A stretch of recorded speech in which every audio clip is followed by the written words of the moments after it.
As I mentioned, the next group, we have two groups of teachers. So this is the first group.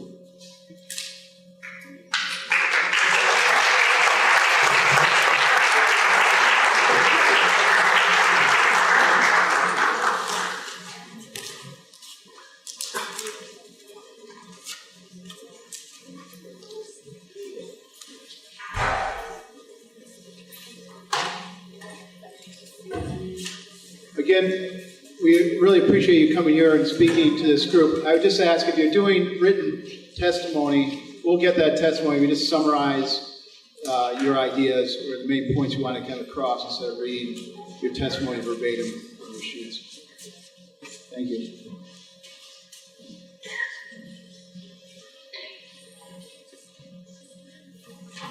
And then lastly, I guess we'll start, if you don't mind, Phil, starting on the right, just introduce yourself, where you're from, and then go at it. Thanks. Good evening. First, I want to thank you all for having this forum. It's nice to have the opportunity to have voices of teachers and parents heard. I'll introduce myself. My name is Phil Cleary. I'm a teacher in the Syracuse Central School District. For the last 23 years, I've been a full-time special education teacher at the North Syracuse Education Program on Main Street. Over a 44-time program serving children with disabilities alongside the teachers. In terms of the introduction as well, I want to introduce myself to say, like most of my colleagues sitting behind me, I have an undergraduate degree, a graduate degree, numerous postgraduate hours, and ongoing professional development. In 2009, I was honored as the Teacher of the Year in my district, and I say that not to sound like I'm a really great guy, but to say that I am very average. I'm a regular teacher, just like all these people sitting behind me. I love being a teacher. I love going to school every day. My kids in my classroom are tremendous. I have wonderful parents and fantastic colleagues. And what I want to do every day when I get up is do a good job. Because public education is the best opportunity our kids have, from wherever they come from. It is a great equalizer.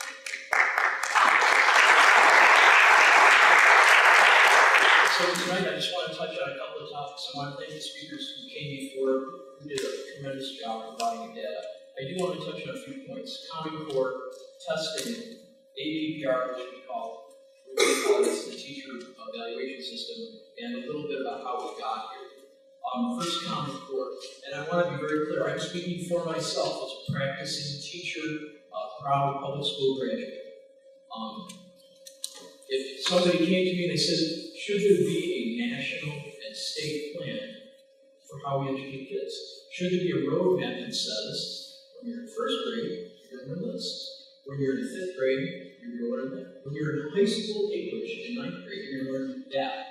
And if you went from place to place, school to school, district to district, and state to state, you probably have the same things. You have a level of portability and consistency in education and in curriculum. I'd say, yeah, that's a great idea. Why haven't we been doing that all along? You know, certainly local schools, local communities want some control over making things something that reflects their community. And certainly teachers should be allowed the opportunity to balance art and science to know what to teach to their kids in a particular way to make it meaningful for them so they're successful. But I have to say, and as a preschool teacher, I get to look at this a bit from afar. And if I have to explain it to people, which because of all the things going on, I have to do a lot, it makes it sound like we're either unorganized or stupid or both. Because when we talk about Common Core as it stands today, it sounds like we don't know what the heck we're doing. If we have ideas to push people in a certain direction, we don't have a roadmap. And we have issues for people to jump through with no support and no resources. And let me tell you, teachers tend to be fairly quiet people to the outside, but among us, they're some of the most tenacious and competitive people you'll ever meet. They want to do a great job. They want to know what the other person's doing down the hall because if it's a good idea, they want to beg, borrow, and steal. And when we feel that we're not getting the support we need to do the job we want to do, we're ticked. because we want to do a great job. And as it stands right now, it's a sad, sad thing to have something called Common Core and have it be so weak and so useless to us that we want to throw it all away. Because the basics of having an organized system is a good thing. Second, I want to talk about testing. And yes, I want to thank the speaker who came before me who talked about Pearson, because I'll tell you what, testing was not invented by Pearson. It was invented by teachers. And testing is a good thing. Teachers invented it. We need testing. We need it every day in our own way. Because even for my tiny kids who are 3 and 4 years old, up to the kids who are in high school and beyond, teachers want to know what their kids know. They want to know what they've learned, and if they find gaps or missing pieces, they want to know immediately to inform their practice and help their students now. Not a month from now, not next year when the kids are out of their classes. They want their testing to help them now. We don't need a company to do it for us and provide data for data's sake. We want data for our needs to help our kids. So I feel that testing should be for a real purpose. If it's testing for testing's sake, that's bad. If it's testing for the purpose of providing a score for me, or for my school, or for my district, or for my state, that's a little crap. Because testing is there to help kids. So I stand proudly to say that I really believe that we should put the brakes on that. We should get a moratorium on testing until there's a good reason for it. And if we can't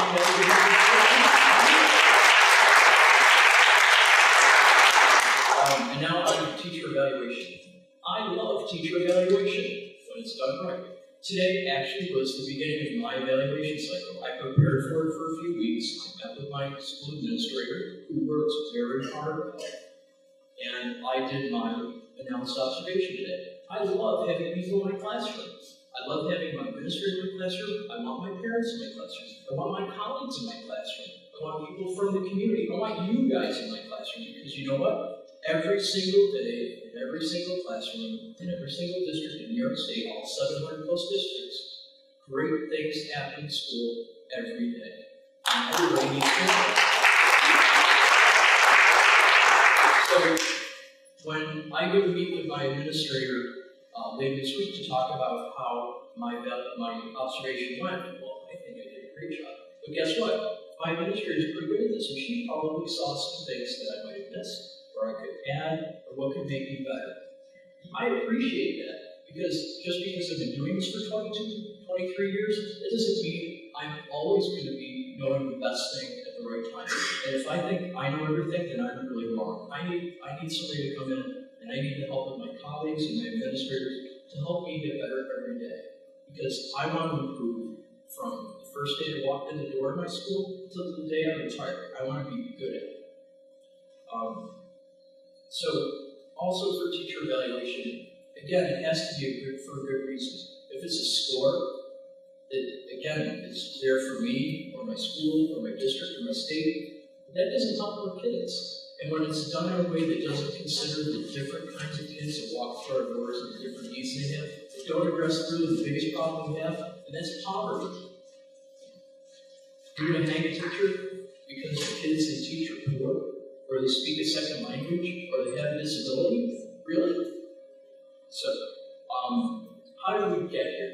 First, I want to say that we didn't get here in a minute. We didn't get here in a month or a year. We got here over a long time. And as glad as I am to be here today and see you all here today, I think this conversation has been about, well, more overdue than the time I've been teaching. Because right now, everybody's talking about education, and they're talking about why it's going well and why it's not. And we've never had that level of public discourse in education. It's always been flinging things in public schools waiting for us to take us, and that's wrong. So first, I want to talk about Commissioner King. I want to thank him. I want to thank him because his adherence to the things that he believes have raised the level of public discourse on education to a level that has never been in my lifetime. And I appreciate that. I disagree with him, but I appreciate that the conversation keeps on going until my neighbors and the people down the street, the people I bump into in Wegmans, have some idea of what we're doing, what we're dealing with. That's a really great thing. The fact that you guys are noticing makes it even better. Now, people wonder, where did John King come from? Well, he got hired by the Board of Regents. And I disagree with them sometimes. And I wonder who hired them. You guys did.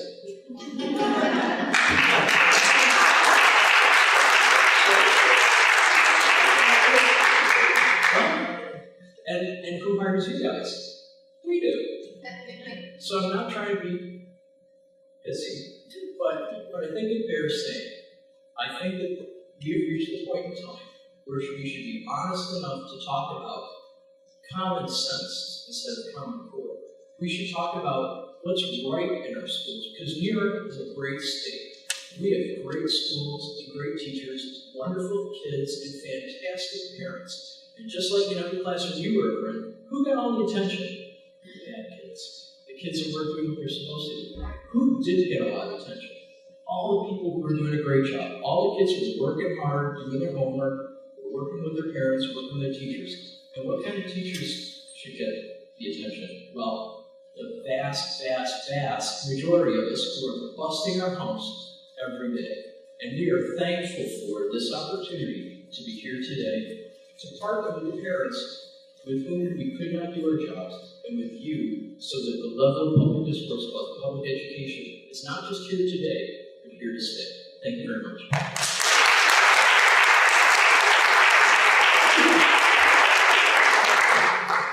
It's always hard to follow Phil. I'm sure a lot of you know him as a PAC member. My name is Beth Chetney, and I've got many hats on here today. I'm a parent and I'm a teacher. I teach here in Baldwinsville. I'm a taxpayer. I live here in Baldwinsville. And I'm also the union president of the Baldwinsville Teachers Association. So I have a few things to say about each one of those things. First of all, I'd like to thank you all for being here. I was very encouraged that you use our little place here in Baldwinsville to come from all parts of the state, and I appreciate your commitment as members of this education committee to actually hear from people that live this life every day. And I'm sure you're hearing a lot from a lot of people, and I appreciate your willingness to take a lot of your evening away to hear that. I truly thank you. First, as a parent, my son is a 9-year-old, and he goes to Reynolds, which is an elementary school here. He's in 4th grade. I'm one of the lucky ones because he's doing very well. He doesn't have a learning disability. He's kind of a pain in the butt sometimes, but he's a natural student, and he does well in spite of everything. He has a great teacher who's not afraid to challenge him, not afraid to teach her class, not afraid to evaluate, as my colleague Phil said.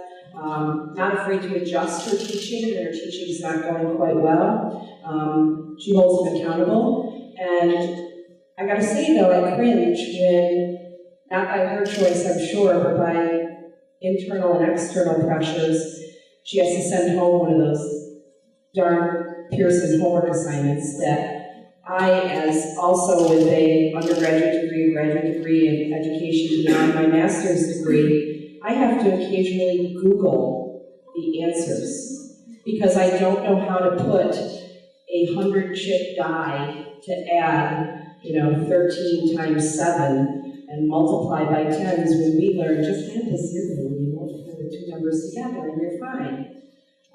So that's very frustrating as an educator that I have to Google answers for my 4th grader. It's kind of embarrassing.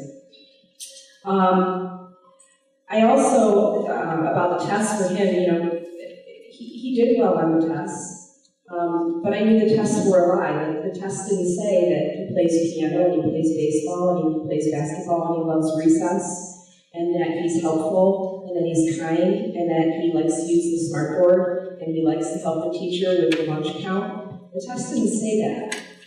And I actually, considering the position that I hold, you would think that I would be someone that would be talking about this at home all the time. My husband's also a teacher, and we try to keep that away. I actually lied to my son and told him it was a test to see if he could sit still for 6 days. So that was how I got through that, was just do your best, sit still, answer questions as best you can. He came out all right.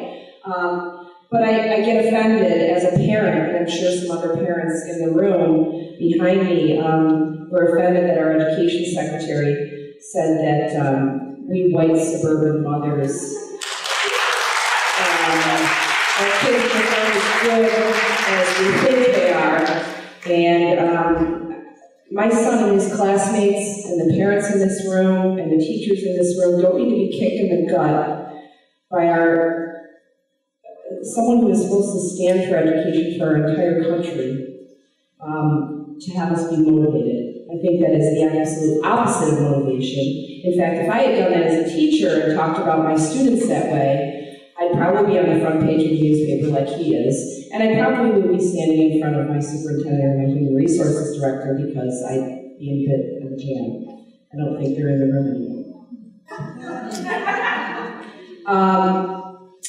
As a teacher, I like Phil, I see the value of standards, and our district has I think, done a nice job overall of setting local standards that have high achievement expectations for our kids.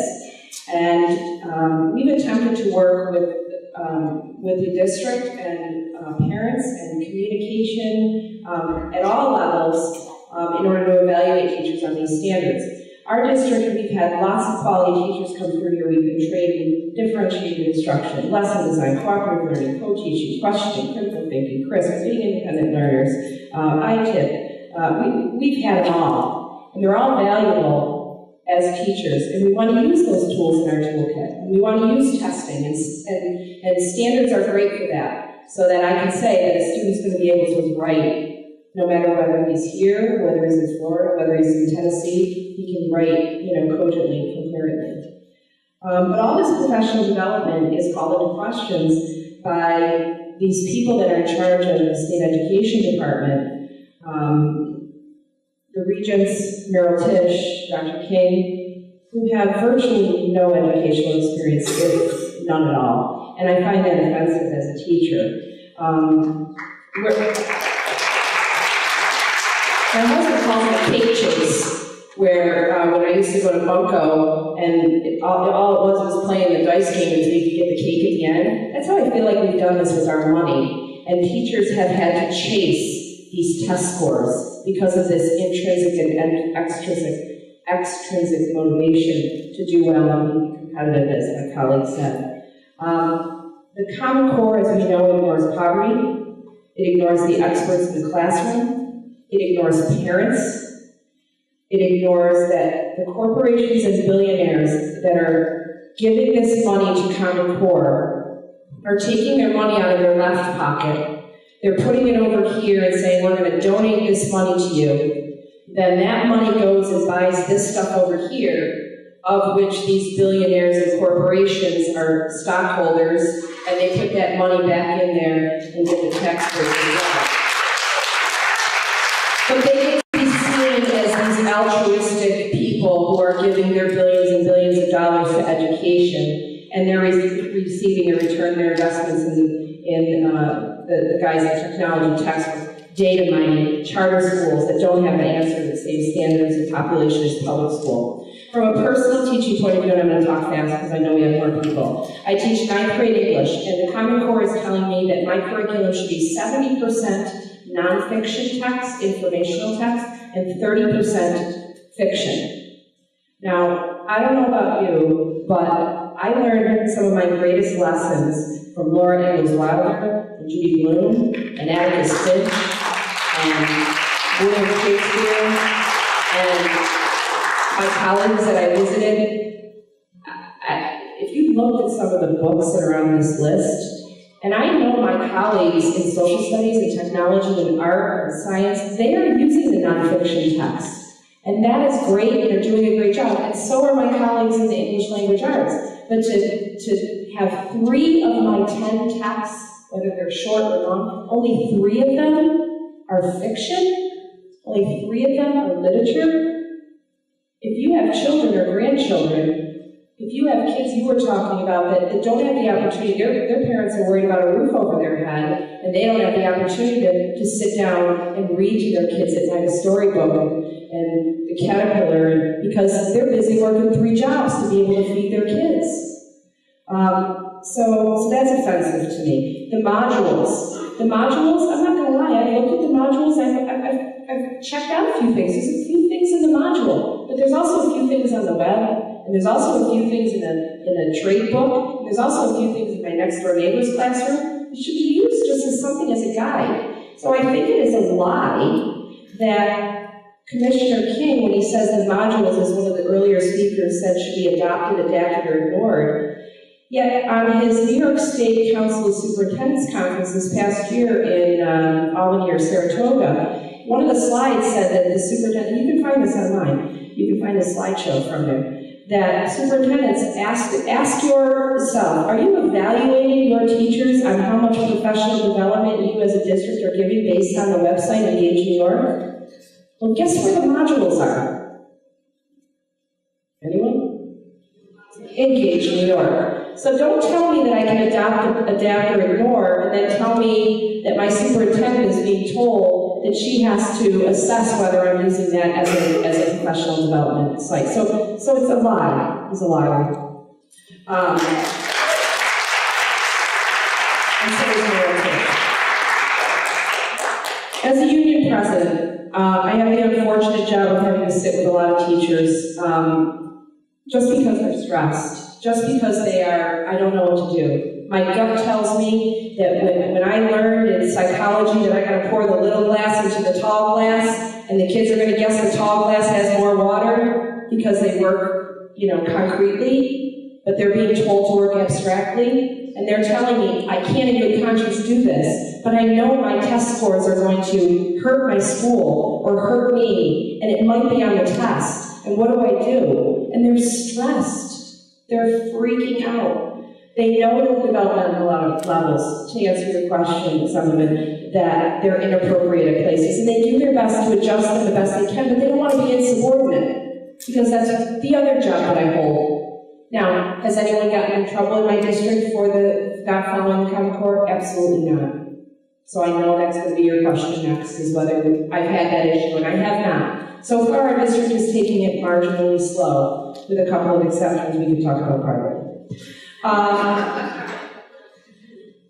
I also enjoy being evaluated, but there's not a lot of teachers out there that are as confident as Phil. When we get evaluated by our bosses, you're nervous. It's hard, it's scary, but then to have on top of that the pressure of the fact that I have a student who's truant and isn't going to come to my room and still going to get a 0, and that's going to be counted against me, and I've done what I can to engage him or engage her. To have a cadre of tests that have not been appropriately researched, nor referenced, or even shared with parents and teachers after the test is educationally inappropriate, and it's an educationally inappropriate way to evaluate a teacher's effectiveness and student performance. SED has committed a grave injustice to our children, our teachers, and our administration, and I have 3 basic recommendations. Number 1, I would hope that you would stand with the 3-year moratorium request of high-stake testing consequences for students and teachers. We need to slow this down. We need to ban, that means gone, ban pre-K through 2 testing.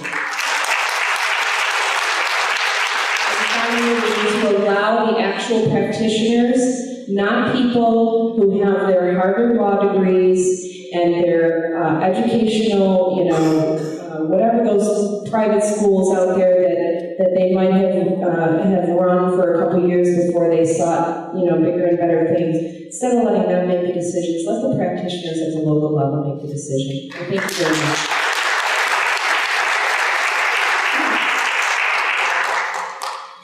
Thank you for the opportunity to speak today.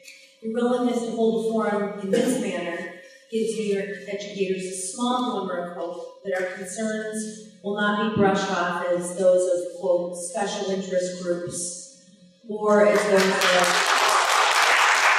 quote, white suburban moms who all of a sudden their child isn't as brilliant as they thought they were, and their school isn't quite as good as they thought they were. I'm sorry, could you just introduce yourself and where you're from? It's coming. Quite frankly, many of us have very grave concerns, and it seems that no one is listening. My name is Sean Redmore. I'm a graduate of this Baldwinsville School District. I was hired in 1988 as a 6th grade teacher in this district, so I'm a 25-year veteran educator. Additionally, I have 3 children of my own, one a 2012 graduate from Baldwinsville, and the other 2 currently enrolled in school here. In all fairness, I do, in fact, have special interests in the performance of this district, and I could be characterized as a white suburban mom. But please don't let that minimize the seriousness of the concerns of my fellow educators and me. I'll try to keep this concise, specifically regarding the New York State testing. My first concern, over-reliance on unreliable and error-filled state tests. A change in difficulty level from year to year and from grade level to grade level. These are not high-quality norm reference tests that give us a true measure of how our students are performing, especially in comparison to students their own age in other schools and or other states that have adopted the Common Core state standards. Along with these tests come the directions from New York State Ed that there is no opt-out option for parents who don't agree with the administration of these annual exams in grades 3 through 8. The second concern, the amount of valuable instruction time that is missed with administration and scoring of these tests.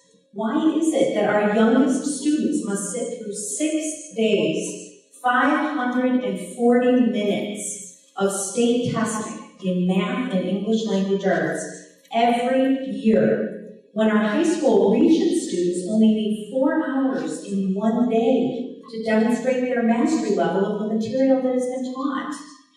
Our students in grades 3 through 8 sit longer in testing situations than college-bound hopefuls sit for the SAT, or graduates sit for the bar exam. Once these tests are administered, the educators are then pulled out of our classrooms for days to score these exams, missing even more instructional time with our students. My third concern, using our students as guinea pigs and having the state dictate to us when we must miss even more instructional time to administer their field tests in our schools,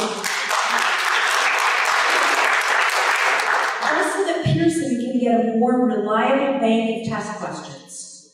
There are psychometricians that are hired to do just this work, and it would not involve taking even more instructional time away from New York students.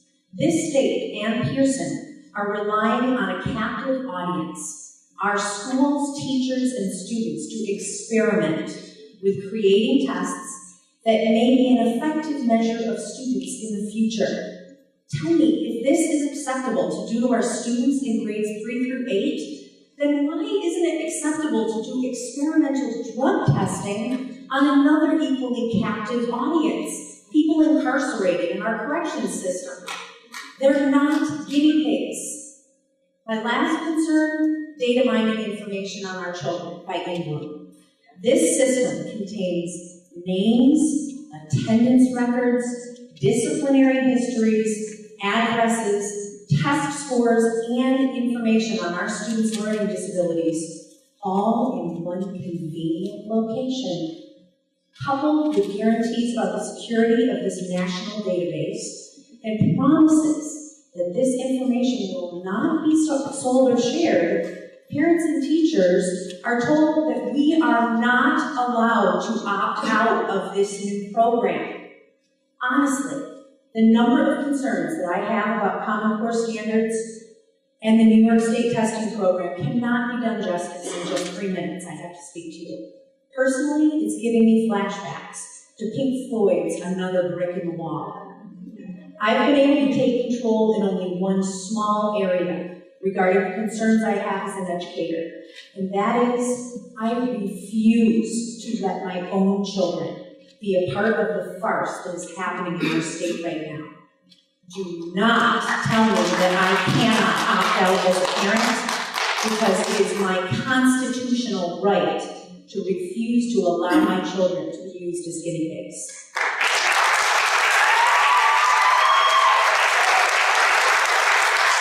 Now, imagine me, a 25-year educator, going to work every day in a profession that I adore, and struggling with the hypocrisy of refusing to allow my own children to be used this way, but having to keep my mouth shut and follow the directions of our, quote, educational leaders as I submit my fellow community members' children to this travesty.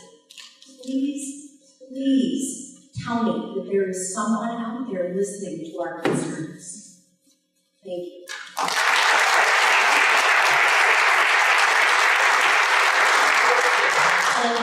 Thank you for the opportunity tonight. My name is Amy Jones, and I'm offering this testimony as a union officer of the Mexican Academy and Central Schools Faculty Association, a teacher currently at 5th grade with close to 20 years of teaching experience, and a parent of a 5th and 8th grader attending public schools. I'll try and move away from reading my testimony. I'd be remiss being from Mexico and not mentioning the plane being built to the sky. I would never allow my child to board a plane I thought might crash. I think none of us would. Yet every morning I put her on that bus, and she cries every night.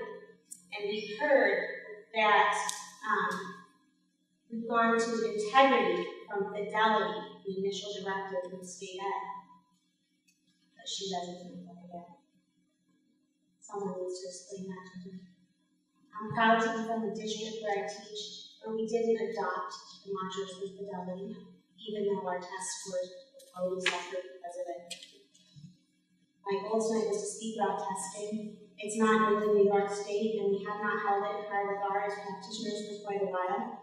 It has gotten worse, with New York being one of the first states to connect standardized testing to the Common Core, and then link it to the teacher evaluation system. Why do we need to be first? We have witnessed over the past several years longer tests. I'm not allowed to speak too much that I know about the tests to you because I signed my license away when I administered them, that I would not share anything I saw on the test.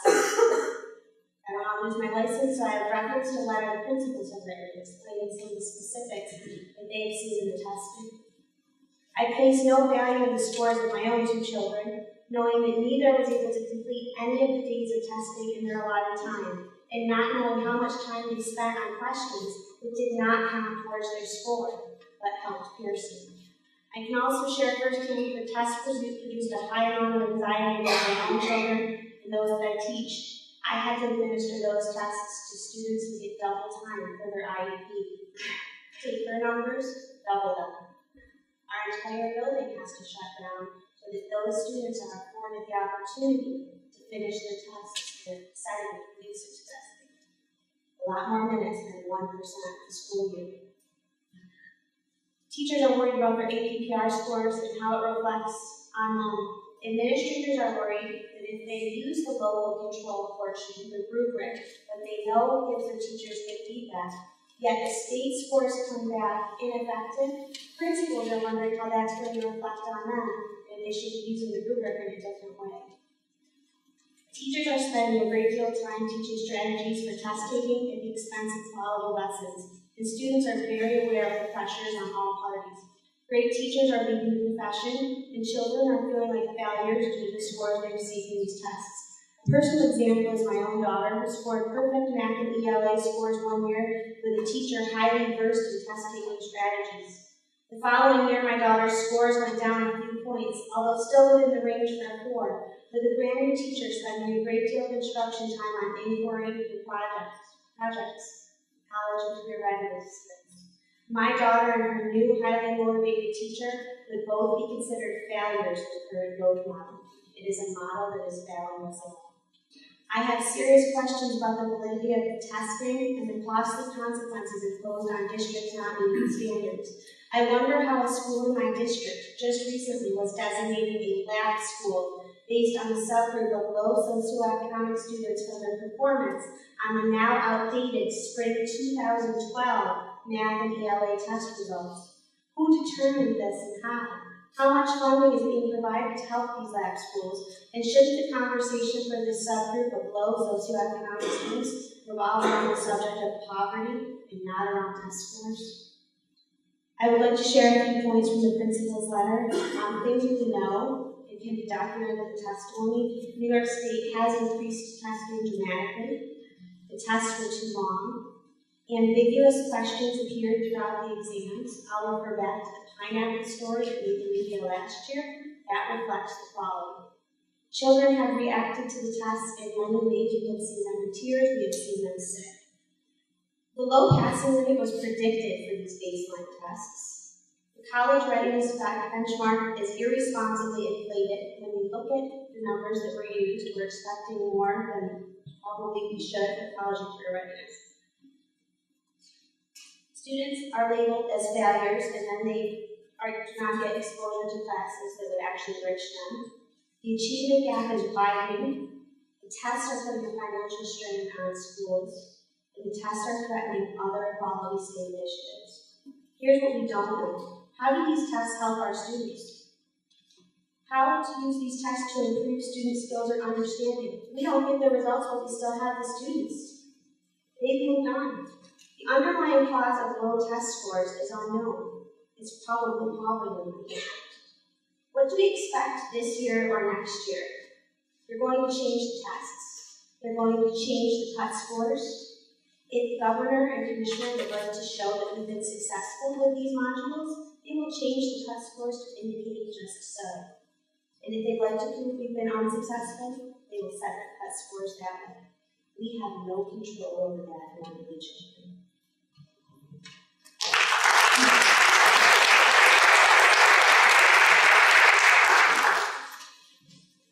Gentlemen, thank you very much for giving me the opportunity to speak this evening. Thank you for doing something that the governor should have done long ago, ask teachers for some input. My name is Bill Cahill. I've been a teacher for 15 years. For the past 13 years, I've taught the Fulton City School District.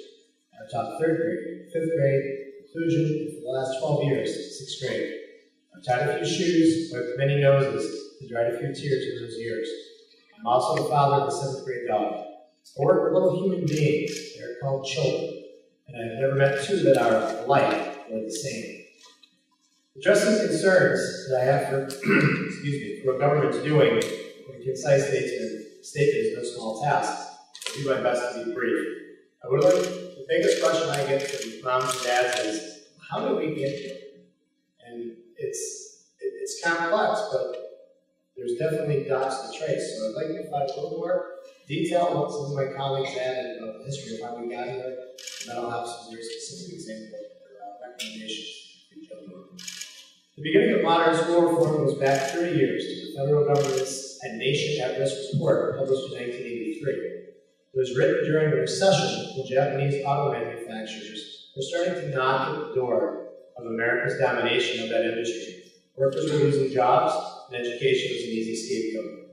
There was another report by academic scholars in 1983 that came to the exact opposite conclusions of The Nation at Risk, but it was ignored because it did not fit the political agenda at the time. Speaking of political agendas, remember, you cannot have reform without a crisis. Now let's fast forward to the 21st century.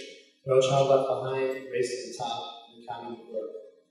Every day as a classroom teacher, I am beat over the head in terms of data and evidence. So let me give you a little data and evidence about some of the people who are the driving force behind what our children do in schools every day.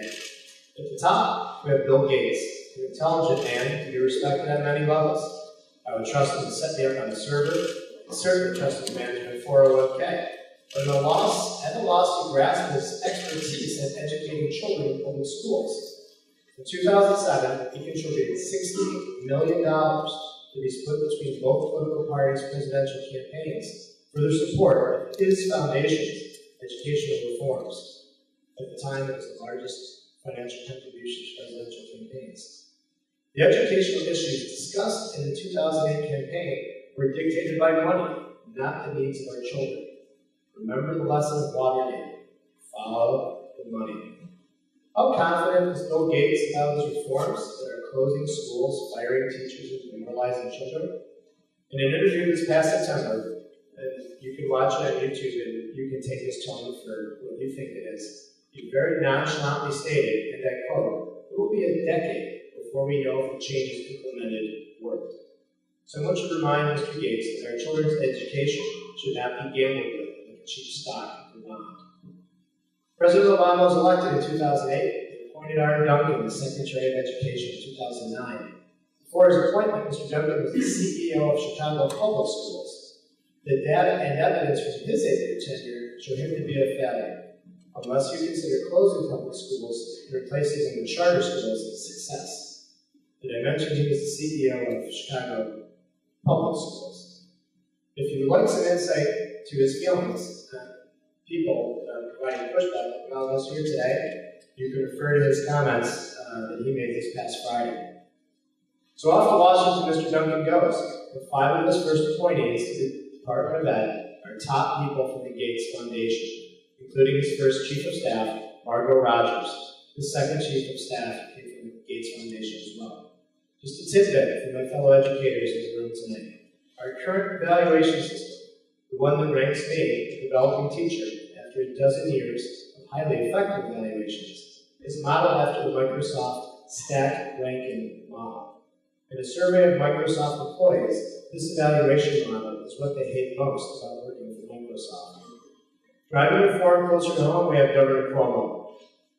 His language is frightening. When discussing failing schools this past August, he said those schools should receive a death penalty. Truly disgusting language in light of so many recent school tragedies. The evidence shows he wants to hold teachers solely accountable for student achievement, even if it means asking our youngest students to run before they can walk. Last but not least, we have the Governor's Commissioner of Education, John King, or the amazing Preston, as I like to call him.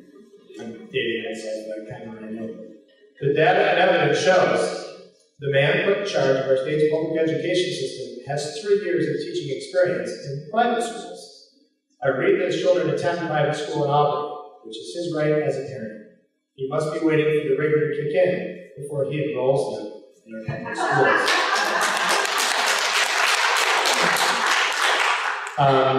It's a quick example of the rigor that everyone likes to talk about. I attended a Singapore math workshop last fall. About 50 educators in the room. Every one of us had a master's degree. We're having great difficulty doing mathematics that require the algorithms that have been widely accepted for hundreds of years around the world. And one problem came up and no one could seem to get the answer. So I stood up to be sure and I asked, does anybody have the answer to this problem? No one was even close. 50 adults, all master's degree. No one's got a clue how to do this. I asked the presenter, who was very good by the way, are our students going to be expected to do this level of problems? She said, absolutely, they will be. If I didn't have major concerns before that, and I did, that day was certainly a red flag for me. The conditions the architects of reform have put our children in have been questioned by thousands of teachers, thousands of principals and superintendents, dozens and dozens of scholars and experts in child development, and yet they stay the course. They cling to this sham the states adopted with a financial gun to their heads before they were ever written. That a person in this room buys a car or a snowboard without kicking the tires first. But the Common Core was adopted without actual teachers ever having a look at it. Now we are asked to lead our students with scripted modules rather than creativity and ingenuity. What I am positive of is the modules being used in schools, if they were created by teachers, what we were seeing with them today would never be tolerated. If my administrator asked me, hey, how'd that formative assessment go on ratios the other day? And my response was, well, none of my students passed it. It would not be tolerated. If the daily formative assessment at the end of one of my lessons was not taught during my lesson, I'd be in trouble, and rightfully so. But it's not a problem with the modules.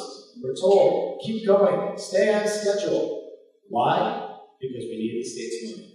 But supposedly, the state standards are higher than classroom teachers. What a farce. Race to the top, they call it. If we stay on this course, there will surely be a crawl to the bottom for our children. So where does this little history lesson lead us? As a teacher, what is it that I want? What is it that we need to do? It's a long list. Here's an abbreviated version. Let's take the good in the Common Core, and there is some good. Let's bring back enrichment programs and push our students that are ready to be pushed. Those students have special needs too. If government wants to truly help children, take the money we're paying Pearson and offer parents to bring their kids to school ready for kindergarten a $5,000 tax stipend. If we're going to test children, acknowledge that all children are not going to reach a specific mastery level. Acknowledge there is no such thing as like children. Acknowledge that regardless of who the president is or the education commissioner is, human test results will always fall into high, middle, and low ranges. If you're going to test my students, the test should be written by people who have actually taught in public schools. Written at the grade level my students are actually in. Continue no field questions. Score transparently and without manipulation of those scores. If you're going to test my students, they should have a fair chance to obtain the highest score possible. If you're going to compare test scores between nations, it should be a fair comparison. Tell the public which nations that are allegedly ahead of us that don't educate or include the scores of their special needs students. If you're going to base a label of success on myself and my students, you might want to look what happens on the other 174 days of the school year. If the governor wants to have a discussion about the factors of student achievement, he needs to broaden the factors beyond just the classroom teacher. Poverty, attendance, home life, parenting values, IQ. Remember IQ? No one talks about IQ anymore. Kindergarten readiness, home reading habits, student choices, and last but not least, the adverse effects of poor governing all need to be in the discussion. Lastly, I want a website for these parents out there to go to besides Engage New York, where a place where parents can get a real, readable, and understandable version of what is happening in our schools. A place where they can read about Pearson, In Bloom, unfunded mandates, inappropriate exile levels, magic formulas, and second grade teachers asking sixth grade teachers for teaching materials. In closing, do me a favor. Do yourself a favor. Don't take my word for what's happening in our schools. And if you don't want to, please don't take Commissioner King's word for it either. Visit other websites other than Engage New York. Do your own reading. Do your own research. Get informed, get involved, and make your voices heard in Albany and Washington. Stand up for our kids and make sure they get a fair shake. I'll leave you with a quote from President Kennedy as we remember him this week.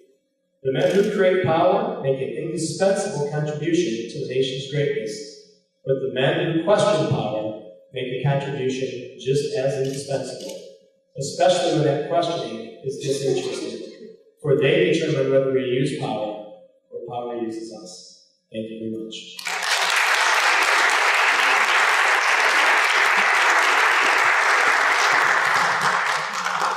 Well, first of all, the panel has been awesome, and we did take a lot of bullets out of my gun, so I'll try and paraphrase and not take up too much more time here. It touched upon a lot of great points. My name is Jim Graham. I'm a teacher and I'm a resident of the Phoenix School District.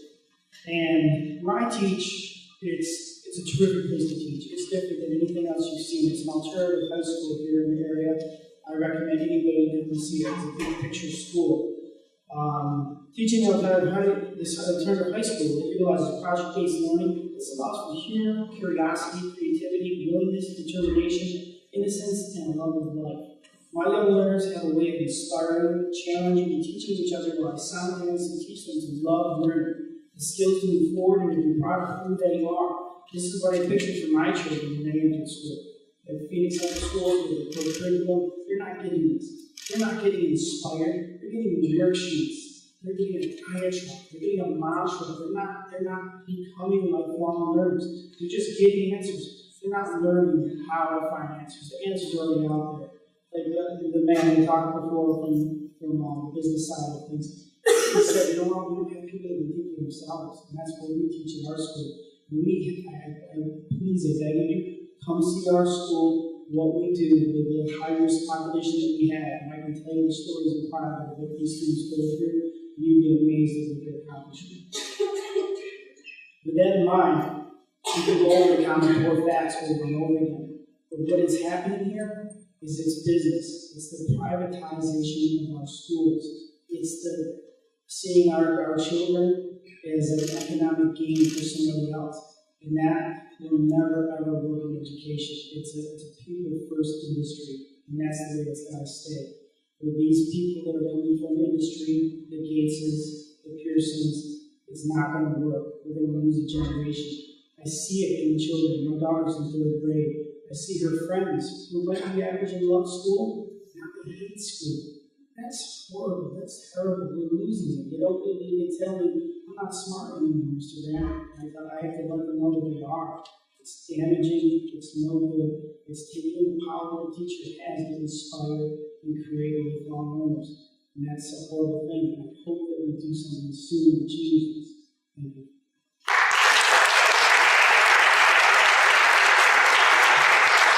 Start with questions down to the left side.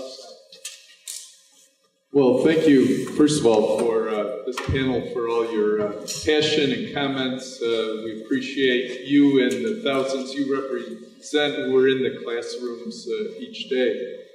I do think one of the things that I would just like to highlight, Phil, when you first mentioned how decisions are made and who's making them, I do think one of the issues in the educational structure of New York State that's different from a lot of the other political decisions that are vetted is that most decisions, government is slow sometimes, and we have 2 houses of the legislature and we have an executive, and most things are proposed by the executive, vetted in the Assembly and Senate with different views, or things may generate out of the legislature.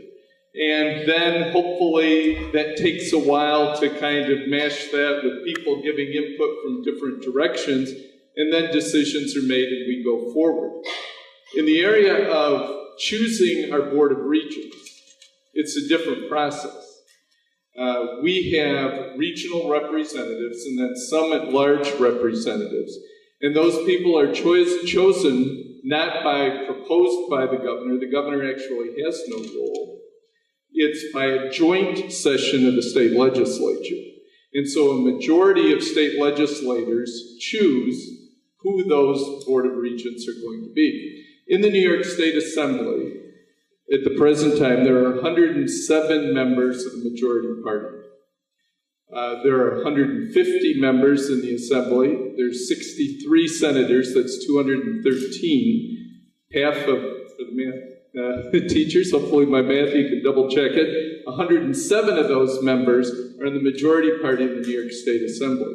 That, or very near that process, has been the case for the last 20 years. Every member who is on the Board of Regents has either been chosen by or at a minimum vetted by, if not recommended, by the Speaker of the New York State Assembly and the majority party in the New York State Assembly. The process then, for every member and the policies that are coming from the Board of Regents, go through that process and those members go through there. Some people have suggested, New York State Senate perhaps among them, where at some point the majority has been in a different party, a different perspective, has suggested maybe there shouldn't be a joint minority or majority vote of the 2 houses of the legislature, but a different process. It's also perhaps made the executive of the state who can propose funding for education, but can't propose process. It's also made the governor perhaps then come at other initiatives, and so you've seen some fairly strong things from this governor, which I think some of us might argue of whether that was all sound policy and whatever. But I think I just wanted to make that decision because it is a problem, I think, of how education policy is made in the state is not in the normal way that some of the other policies done in the state. And so as we look at where we forces, none of us are fit into that category. We appreciate you making those comments, but we are a part of the legislature, obviously, but we weren't the ones who vetted or necessarily approved those folks. So I just thought I would take a minute to do that. In the end, thank you very much for testifying.